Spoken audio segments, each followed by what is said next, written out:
welcome back to the Letters. We're here with Allen Losi, the one and the only Allen Losi. And this is his love letter. So enjoy.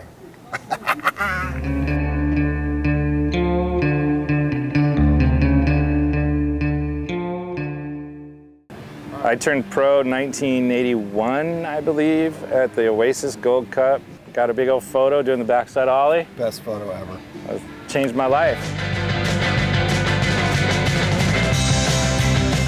When it came time for him to basically turn pro, skateboarding was gone. Allen Losi from Variflex. I thought skateboarding was going to blow up at that time, and it fell flat on its butt. And instead of getting money and flown around the world, I was stuck without a car in Devore. It's great to be a pro skater at that time, I tell you. He was so kind of unrecognized and ahead of his time because it was such a dead time, but he was inventing a lot of tricks and doing things a lot different than the pros at that time.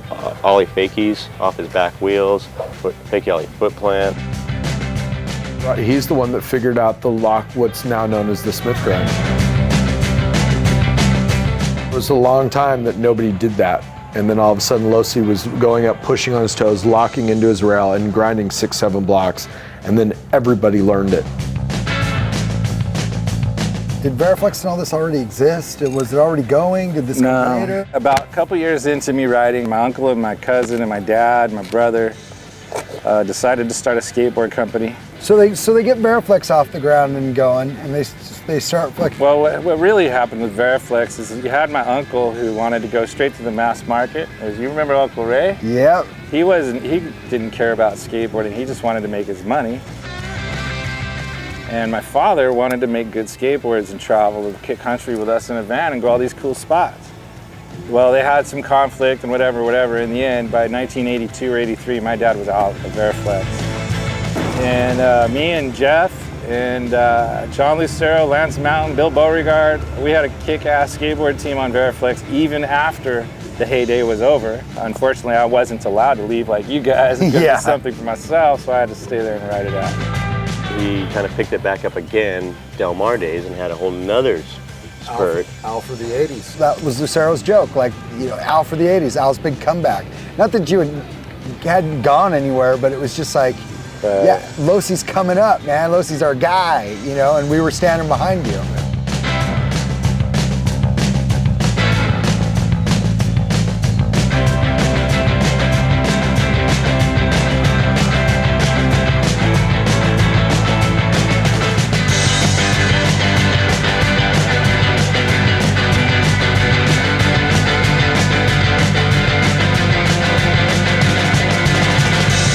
There seems to be a lot of confusion about who actually invented the lean to tail.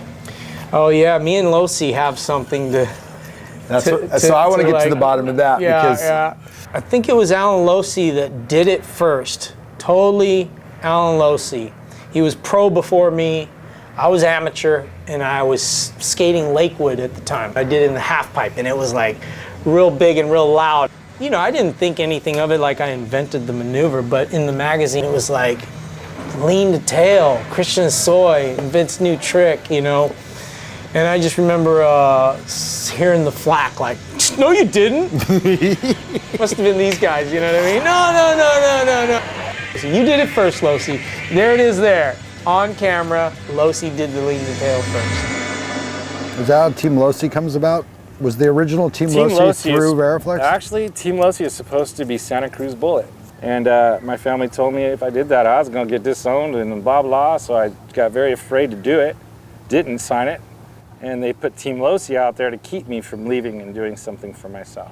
And that's like the broken heart and all that. Who knows where they got the boards made. Yeah, I remember. And they were the worst skateboards I've ever seen. And as I would fight and argue with them, my family wasn't even there then. It was some guy they hired to run it.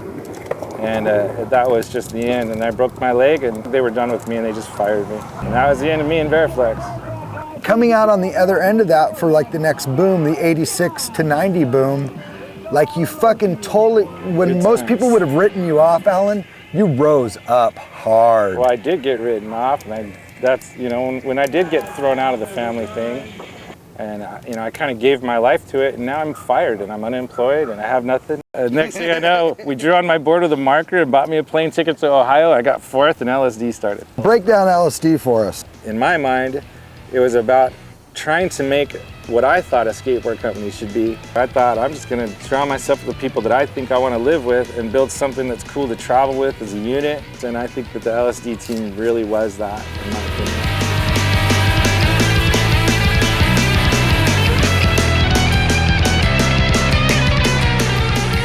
You know, like Spinal Tap, Viv Savage, the keyboard player. The only line in the whole movie is "have a good time all the time," and that like totally embodied what it was like to hang out with like the crew you put together. It was just about like, we're here to skate our balls off, party our balls off, get the girls. We're just here to eat life, basically. Everywhere we went, it became about making enough money at the contest to keep going to the next contest. So we always had to do good at every contest or we were stuck wherever we were.